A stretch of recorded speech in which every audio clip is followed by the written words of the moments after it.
हम आदिवासी समाज में पैदा हुए हैं।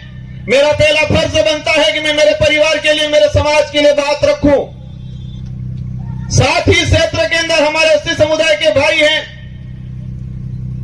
माइनॉरिटी समुदाय के भाई हैं। इसके अलावा किसी भी वर्ग का गरीब भाई है, उसकी कोई भी बात होगी, कोई भी समस्या होगी, उसका निराकरण करेंगे हम लोग। और ये देख सकते हो हमारे 84 क्षेत्र के अंदर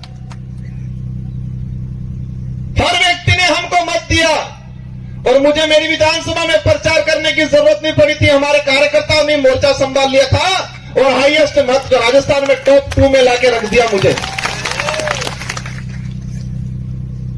आरक्षण व्यवस्था को लेकर कुछ आंकड़ा मैंने क्लियर किया है, अलग अलग डिपार्टमेंट की भर्तियों का। लेकिन इस मंच के सामने ही हमारे खाकी वर्दी वाले भाई दिख रहे हैं, इसलिए मैं उनके डिपार्टमेंट का कुछ आंकड़ा बता दूंगा।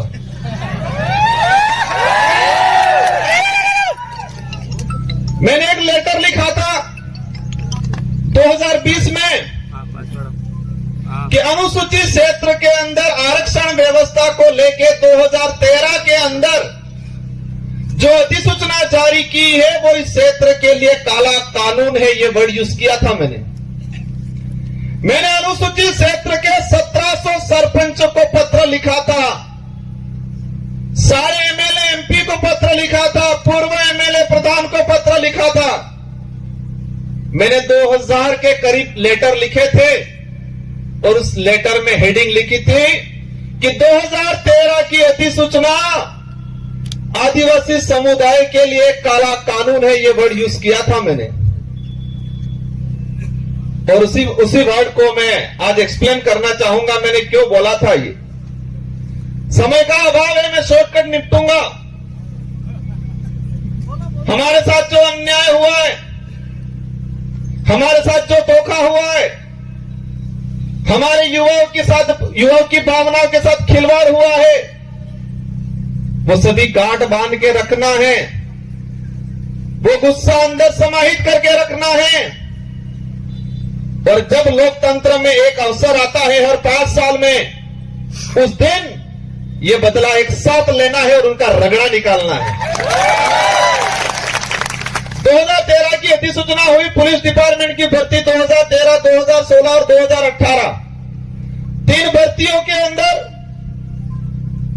2312 कुल पद आए।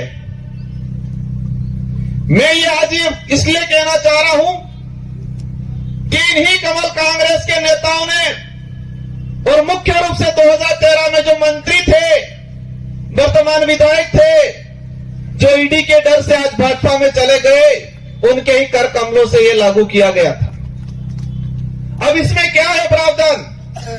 इन 3 भर्तियों की बात करें, कांस्टेबल भर्ती 2312 कुल पद आए।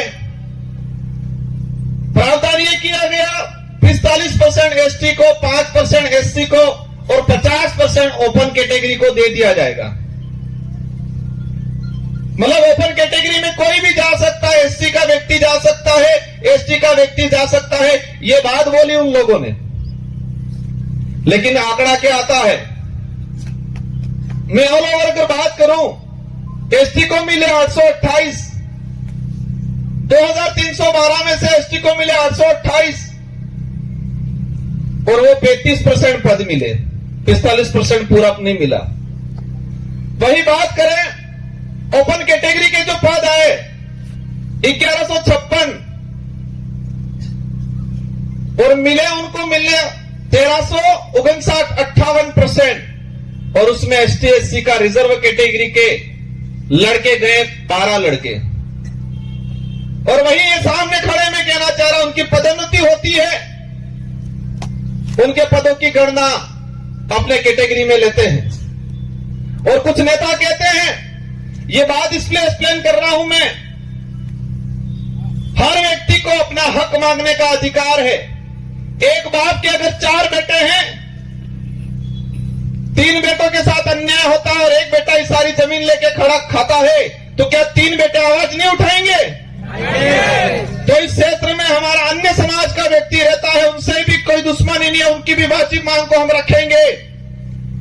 लेकिन हमारा फर्ज बनता है, जिस सर्टिफिकेट लगा के हम यहां पर आए हैं, उस सर्टिफिकेट के आधार पे एमएलए एमपी बनते हैं, तो जिस समाज का सर्टिफिकेट लगाया है उस समाज के हक अधिकार के लिए अगर हम नहीं बोलते हैं तो कौन बोलेगा?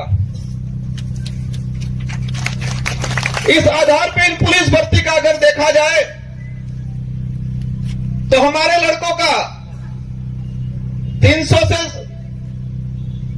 पद के आसपास नुकसान हुआ। उस मां पे क्या गुजरी होगी जिस मां ने बच्चे को अपनी जमीन, अपने जेवरात गिरवी रख के बच्चे को पढ़ाया होगा, उम्मीद की होगी मेरा बच्चा पुलिस कांस्टेबल की तैयारी कर रहा है, नौकरी लगेगा। लेकिन इस प्रकार की अधिसूचना के कारण वो बच्चा आज नौकरी नहीं लगा और वो बच्चा आज गुजरात में जाके मजदूरी कर रहा है और उस मां के सपने अधूरे के अधूरे रह गए। ये लड़ाई उनके लिए है।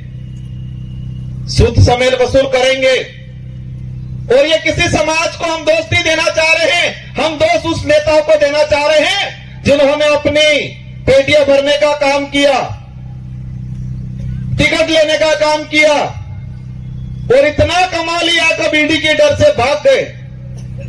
गजब सुनता हूं मैं। एक दिन कहते थे हम पे आरोप लगाए